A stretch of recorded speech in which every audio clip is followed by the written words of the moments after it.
અરવલ્લી જિલ્લાના મોડાસા સંઘ ખાતે ગુજરાત સરકારની મફત બિયારણ વિતરણ યોજના હેઠળ ખેડૂતોની ભારે ભીડ ઉમટી પડી છે।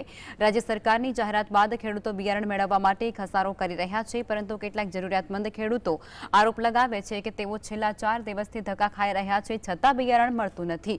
ખેડૂતોનો આક્ષેપ છે કે સંઘના સંચાલકો પોતાના લાગતા વળગતાઓને પ્રાથમિકતાથી બિયારણનું વિતરણ કરી રહ્યા છે, જેના કારણે ગરીબ અને જરૂરિયાતમંદ ખેડૂતો વંચિત રહે છે। બિયારણ તાલુકા સંઘમાં મળે છે, તો અમે સતત 2 કલાકથી ઊભા છીએ, તો કોઈ જવાબ મળતો નહીં।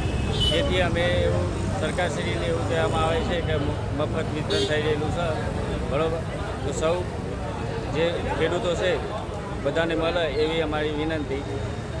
તમને જાણ કરવાય જાણ અમને કરી નથી, માજી સરપંચને જાણ કરેલી, તેથી અમને સતત 10 દિવસથી વિતરણ થઈ રહેલું છે, તો અમને મળેલ નથી।